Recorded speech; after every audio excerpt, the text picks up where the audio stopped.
How would you like to double your conversions and double your income? Hi, I'm Jaryd Krause, host of the Buying Online Businesses podcast, and today I'm speaking with AJ Davis, who is a conversion rate optimization specialist. She's the founder of Experiment Zone, which has helped online businesses grow their revenue by improving their user experience of their website using scientific methods. Now, prior to starting Experiment Zone in 2017, AJ led optimization strategy for Fortune 500 companies during her tenure at Clearhead. She was also the lead UX researcher, user experience researcher on the Google optimized product. Now, in this podcast episode, AJ and I specifically talk about why user experience is underrated and how important it really is for buyers and how it can increase conversions. We also talked about how to recreate the experience of buying something in store or in person and transforming that to the online space, transforming it to your site and how people buy online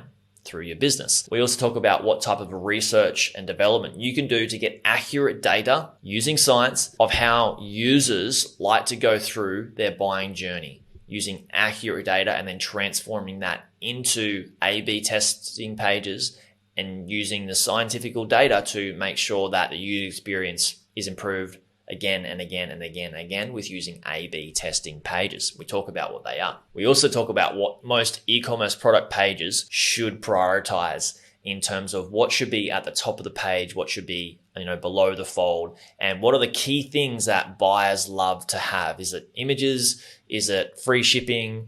Is it social proof? And in what order? And what else should be on the page to make sure that buyers have a great user experience and they're in the position to be able to go away and make that purchase. Now, this is such a juicy podcast episode. You guys are absolutely going to love it. Let's dive in.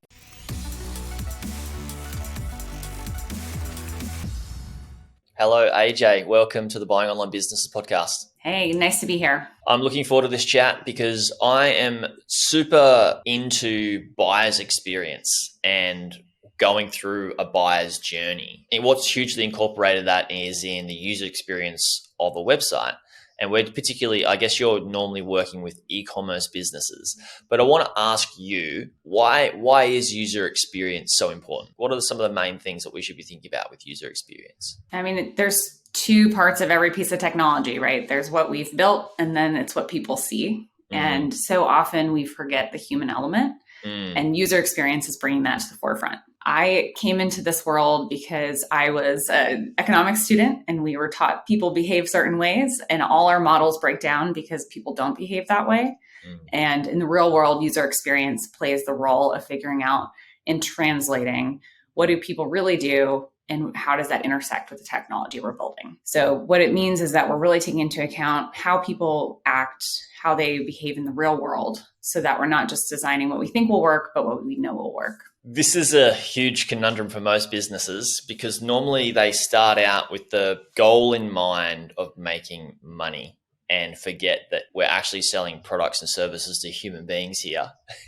And I feel like as entrepreneurs, especially online entrepreneurs, and I can put my hand up, I've been there, is I've mostly optimized for money. User experience actually is a part of that, optimizing for money, but at the same time, you're making the experience better. And I guess there's so many psychological things that come into it on how people feel when they purchase the product and how they feel when they own the product and for how long they own the product and the energy and excitement they have around a brand that they want to share with people because of the experience they had purchasing it. And I'd love to dive into some cool things that you have tweaked and stuff like that. But first, we'll talk about that shortly. But where do people mostly go wrong with their user experience? Is it just that they just don't know it is a thing? And people that try, what do they think they need to do versus what they actually should be doing for humans? Yeah, I think we've come a long way. So in the beginning, we would just design the thing and we'd say, here's what I'm selling, here's what it costs, and click yes to buy.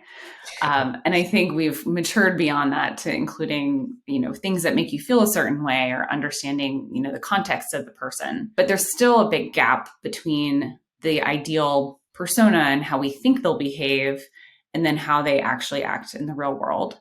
And that's where the power of an A/B test comes into play, where we can actually put two different experiences out in the world and really measure how people are responding to it. So I think that's the gap. That's like the magic black box that a lot of companies have a handle on, but most companies are missing out on, is how do we use something like A/B testing to really learn what people really do, as opposed to like what we model that we think they should do. I'd say over the last 10 to 15 years, we've done a much better job of asking people questions, figuring out their pain points, but we aren't doing a great job of translating that into designs that help them feel comfortable, have clear expectations on what's going to happen, get excited, feel like it's something they want to share or something they're enthusiastic about. So I think there's still a long way to go, but at least we're starting to talk about it. So those questions are, I guess, when it comes into sales and marketing, a lot of them would be helping people remove objections, I guess. And this is an assumption. Would it be helping people remove or at least understand their objections so they don't have any fear in going through and purchasing the product? And the opposite, they're like, oh, cool, I understand the shipping process, understand how long it's going to take, understand like it's going to take maybe a little bit longer to manufacture because we put a lot of love into what we do. Like, is that a big component of it? Yeah, it's this balancing act about information, right? So whenever I'm thinking about optimization on the web, I want to think about a physical store. And so you have to think of like the storefront, that first impression, like what are people feeling when they see and driving by your store or stopping in for the first time? But then you also have to think about the experience of comparing the products, like having two things physically in front of you. What's the information you need to compare which one's better? Do you have too many choices? Do you have 100 different shampoo bottles to choose from? How will you focus in? How can I help direct your attention to the one that's going to fit you best rather than having you read every label? So there's a lot of analogies around, giving that overall feel, as well as being able to really focus in on browsing behaviors or things that are going to help really seal that decision point. And for things like free shipping or how long is it going to take to get there, that's where that analogy starts to fall apart, because those are things that are so obvious in the real world. And so many stores are not making it obvious in a digital context. They make you work for it. So if you don't know how long it's going to take or how much it's going to cost you to get it, you're going to really get lost along the path versus just like always having it be obvious that you're physically in a store and you can just grab the item and take it home right now. So those are often like the lowest hanging fruits, or the things that just set really clear expectations about what's about to happen. And then the more nuanced things is, how do I compare products? How do I move about the store? What's the checkout experience like? I really like that. When people go to our site, buyingonlinebusinesses.com, we have a selector of 3 buckets of people that, where they're at on their journey and what they need, what they want and what they need help with, or what they think they want and need help with. And then they can select and go through their own sort of journey, and it ends up to a point where like, all right, you can get this free tool. All right, we have this course, or we can help you in this sort of way. I guess that's one way that you can help people come to your site with the very broad different positions they're in their journey, in their buying experience, if they're even buying or just checking you out. What are some other ways that you can help people select what direction they should take to get them the best product or service for them? That's like actually for them, not just hey, I'm a business owner, I want to make sure I can sell as many of these products to the right people, but like, no, like the service. How do we, do you have other ways that that's done? Yeah, I think the most commonly done way is to have different like landing page experiences. So if we already know something's different about you because of what you did before you get to this website, we should absolutely create, I call it a curated experience. People sometimes call it personalized. It usually doesn't go as far as being about me, but more about me as a category or the category I'm in. Unfortunately. But things that already know what's going on with me and what I already know or don't. So that's the basics, just like getting them to the right place and then guiding them to a specific path. But in that, you do kind of give them the right exits, because if they ended up in the wrong spot, you don't want to hide, here's the emergency exit, or here's the, take a left over here if you're looking for a t-shirt and I think you're looking for shoes. But then just like more generally, how do we guide people? People have different purposes or ways they like to move about information. So I like to think people who want to be searchers. They want to like type in the word, they want to look for something really specific. How can we help that person? I think about people who want to just browse and kind of naturally come across things. They're the ones that like think about the physical store and what's on the end caps, what's going to capture their attention. We have to do the same thing digitally. And then, there are people who are just looking for someone who's going to be that, personal shopping assistant. And that can show up in a lot of different ways. Some stores are doing things like having a chat bot that's going to help be able to answer questions or point them a certain direction. I think more effective than that are things like quizzes, where it's like, here are the 3 or 5 guiding questions about who you are as a consumer, what you're looking for, what the occasion is. And then we're going to point you to a subset of products. And then there's just a bunch of other ways using navigation and other design elements to really just help people feel secure, guide them to the best-selling products instead of the all products list. Put the new products first, or put something that looks recommended for them based on what else they browse for. So there's a lot of smart ways to do it, but a lot of potential complexity can come from trying to explore all the options at once too. Yeah, definitely. I could imagine it would be a lot of data, a lot of testing, and a lot of resources. So I guess that's the approach when people come to the site or the store, and then you also would have A/B testing on, I guess, from product page to product page. I don't know Yeah, sorry. Oh, sorry. Go ahead. Finish that question. Yeah, I don't know where to go with this. I want to talk about one of the case studies that you've had, but I don't know whether you want to talk about the A/B testing between product pages first. Yeah, let me tell you about, I'm going to actually take it a little different direction than e-commerce, because we had a SaaS company that we worked with. Love it. And one of the key takeaways any listener could take for their own website, no matter what kind of website they do, if they're selling something or not, is complexity makes it harder for people to make decisions. And so what we saw was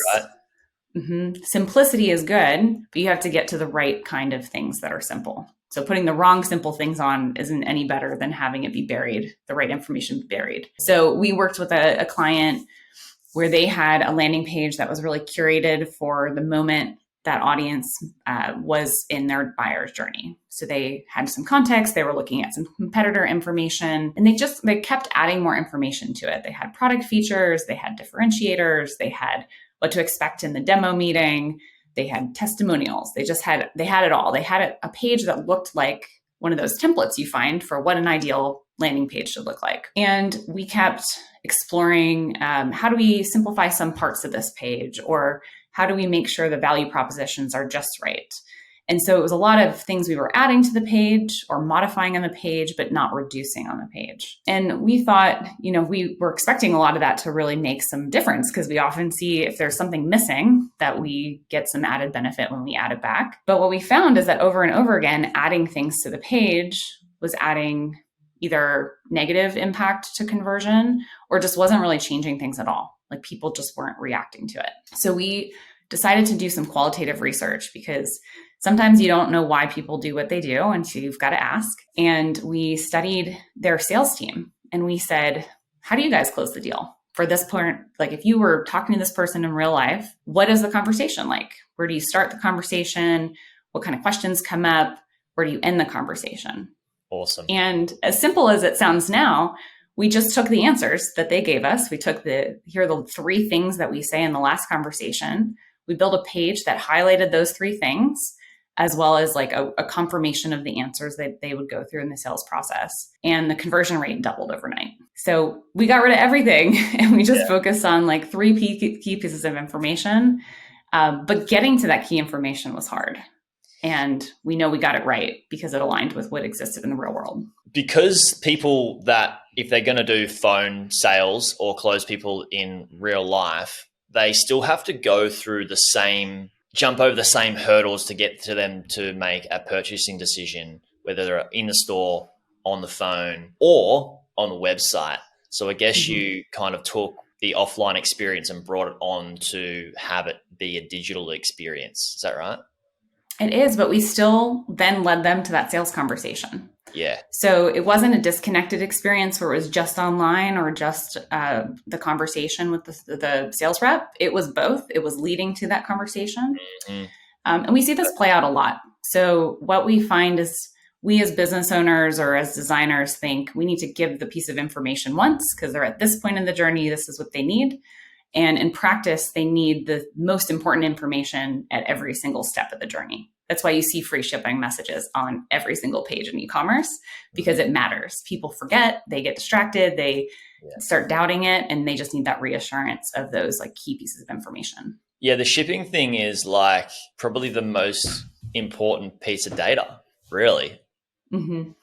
I find, and for myself, I'm like, am I going to have to pay for shipping? How much is it going to cost? Where's it coming from? Like, just tell me if it's free or not. Then you have to work out the next step. How much is it going to cost?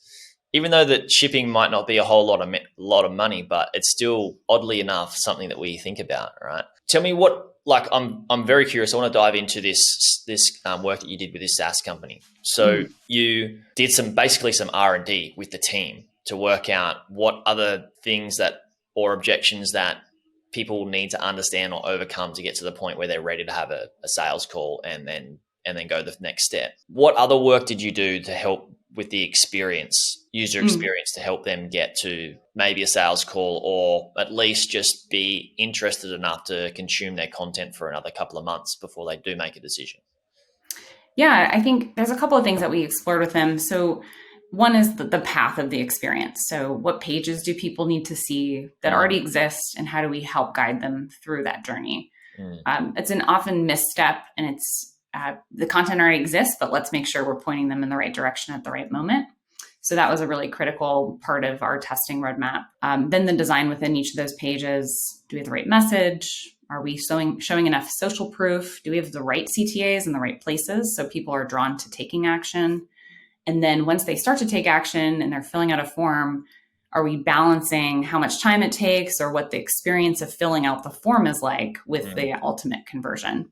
We get a lot of drop-offs in form fills, and you get a lot of drop-offs in checkout. So simplicity can be key, but it's not always key. Sometimes you do need to ask for more information to get them to convert, to get them to be bought into converting. So I'd say those are some of the main things, the journey, the navigation, the design, the message. There's probably 100 other categories, but I think those are the overarching ones that we did with this particular client. One thing we did towards, as we started maturing with them in the testing roadmap, was we also started to explore other kinds of KPIs or parts of the journey where we could capture attention. So instead of just asking for the demo meeting or the sales meeting, we also started exploring things that would lead to capturing an email or getting someone to come back to the site as ways to engage and get people to really think about them as a brand.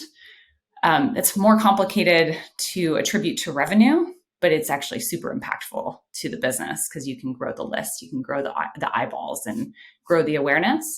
And that was a really nice maturing to see them start to explore webinars and start to explore downloadables and all these different things that really do matter in people's decision-making process. Yeah, I think the way I attribute that is that it's harder for somebody to just meet somebody and then just go all in with them, whatever that looks like in any capacity, right? You meet somebody like, hey, we need to get married right now. People buy based on trust, and trust is built through a relationship, and relationships are usually built through over time. And the more touch points that you have, like the longer you're in a relationship with anybody, the better your relationship is and the more that you trust them, right?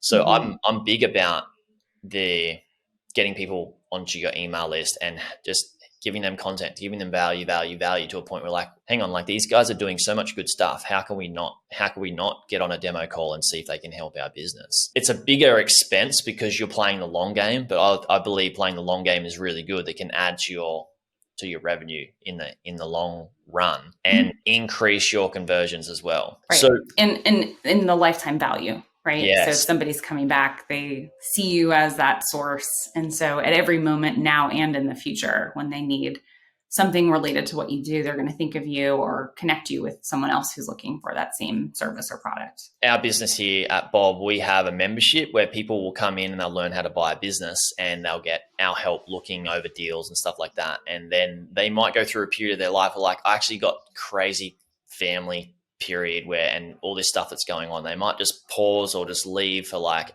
a couple of months, and then they'll be like, I need to come straight back because they're just getting so much content from us and so much value that, like, I still need to follow this path, and they'll come back, and it increases the customer lifetime value because just out of association, them still seeing you and still getting value, that you're still in the forefront of their mind, and they also still have that goal of like, I want to achieve this and this is the vehicle. I want to talk about navigation though, because I've found navigation is so big, not just for e-commerce businesses and SaaS business, but particularly for content sites like blogs, where the goal is to have people stay on the website longer to make more money through ad revenue and affiliate revenue. Is it the same with SaaS and e-commerce business, that you want to put the best pieces of content in front of those people that are the right pieces of content for them as soon as possible? Like as soon as they come to your homepage, give them the content that they're looking for right away. Is that?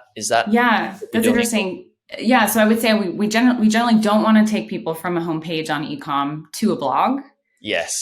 We want to keep them, go the other way, right? Yeah. So, but the premise is the same, right? So the goal is if people are getting to your site, they're getting to a content that's relevant to them.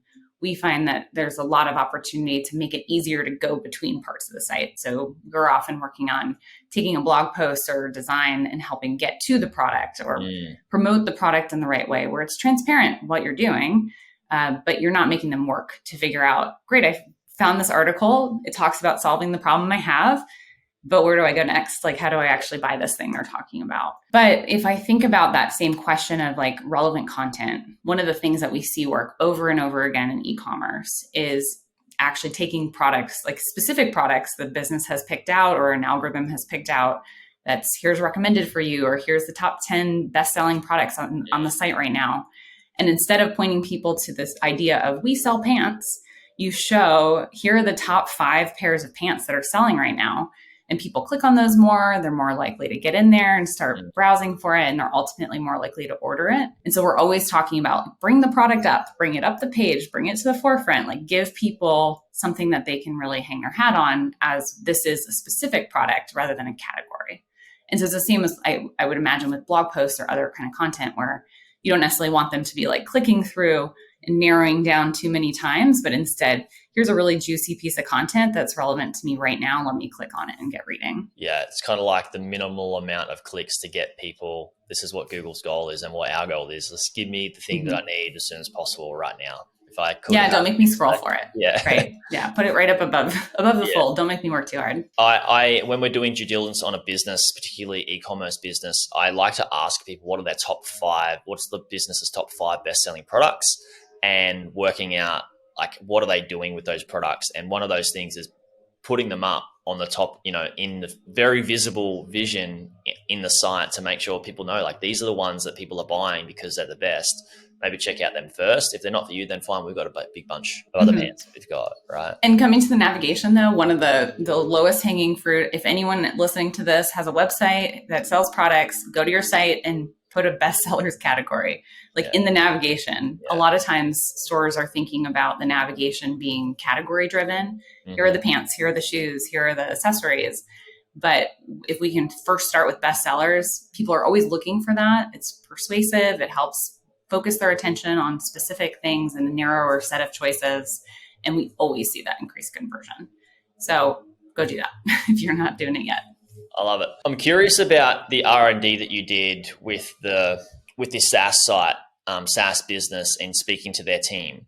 I'm wondering how that would look with doing R&D and A/B testing for product pages or listing pages. Do you often do that? For example, would you speak to the team and say, what's important to note about this product, and what have you found? And this is going to be a general thing between SaaS and e-commerce businesses that you have worked with. What are some of the general things that you've found that the winning page out of an A/B test has? That's usually, and one of those things is obviously free shipping, but like what are some of those other things? Yeah, we always do qualitative research to pair with the A/B testing we're doing. We often are left with questions after an A/B test, especially if it doesn't go the way we expect. We want to know why it didn't go that way. So we'll do things like survey and intercept survey on that page, just ask people why they're leaving or to understand if they have the information they need. We also use a methodology called a usability study, where we'll observe people going through the site experience with specific goals in mind and just articulating out loud what they're expecting to happen, what does happen, what they're confused about. And that always uncovers a wealth of things that nobody on their team has thought about, that nobody on our team has thought about, because each customer segment is so unique that bringing real customers into the fold is going to just level up your understanding and your focus on what the real problem is and what the real opportunity is. Coming to the part of your question around like specifics for product pages, images matter a lot in e-com, but the images you choose for thumbnails and where the thumbnails go also matters a lot. Okay. So we've done some really interesting testing around like what the thumbnail should look like, what the order should be. Should there be text in it? Should it be lifestyle images first? And all of that is very brand dependent because it matters the context of how you would use the product or if the context matters. Descriptions are often too high up on the page and often too lengthy. So that's often a place of simplicity. Like how do we boil down the core part of the information they need? Oftentimes teams aren't creating clear architecture in the data within the page of the product page. So what I mean by that is there's care instructions, there's reviews, here's our blurb about the inspiration behind this product, or here's the designer notes. And the more we can break those out into specific things, it's easier for our customers or potential customers to like wade through it and find what matters to them. So finding out how to break that down, what the order should be, those can all come from that qualitative research. Because you're talking to customers and saying, why did you decide to use this product? How would you describe it to someone who's thinking about using this product? What matters about this? What did you like about it, dislike about it? So that often is how we arrive at the order of the content and the structure of the content is through those qualitative interviews. That's cool. I'm very interested in the order of the content. And I know it's going to be dependent on the brand and the business and stuff like that, but is there a typical like average that works for most e-commerce business? For example, are images really the most important? And then the bullet point list with free shipping and then reviews. And then the last thing is like your crazy long description that people do care about, some people, but not everybody. Like, is there a list? Yeah. Like if I were designing a page today and had no other context, what would I put on it? I would definitely put a big image on the left with clear thumbnails. I would probably put them exposed underneath because that works more than not. Cool. Title, price, add to cart button. And then right below the add to cart button, those core value props like free shipping, made in the US, gets to you in 3 days, whatever those things are that sets the expectation that you would have if you were physically in the store. The thing we're often moving out of the way when we're looking at existing content are those like blurb descriptions that are like how they feel, how the product makes you feel, right? This is going to help make you feel great. It's almost as if we took a video ad and put it in words and then decided that's what people have to read first. Most of the time people don't really care about that. They want to know the facts and they want to kind of get right to them. So we find ourselves moving that further down the page. Okay, cool. And what about reviews? Is this further down the page? Because personally for me, just out of marketing experience, I would like social proof like quite high up there. And also as a buyer, I'm like, yeah, social proof, like bring it on. Like are people buying this? Where would you see that in the... Yeah, that almost was like a second. I was assuming it next to price. If you have good reviews, put them right there. So you often see like what Amazon does where you'll have the star rating. You can hover on it, click on it to get to the reviews. There are cases though, where you may not want the reviews to be that prominent. So if it's a newer product, you may not want to call out, we don't have any reviews on this yet, or we have 5 reviews on this now.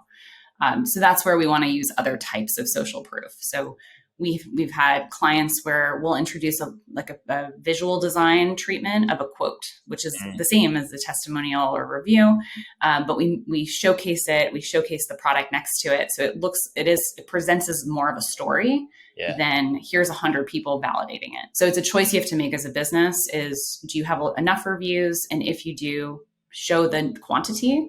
And if you have really high quality reviews, you should show the quality. If you have both, you've got to find the right balance to do both.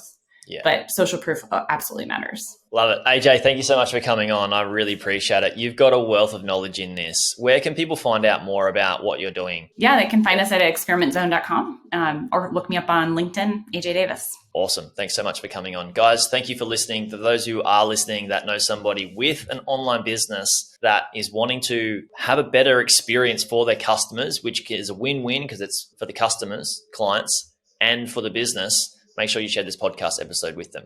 We really do appreciate it. Thanks, guys. Bye. Hey, YouTube watcher, if you thought that video was good, you should check out this video here on the 2 best types of websites beginners should buy. Or check out my playlist on how I made my first 100K from buying websites and how to do due diligence. Check it out. It's an awesome playlist. You'll enjoy it.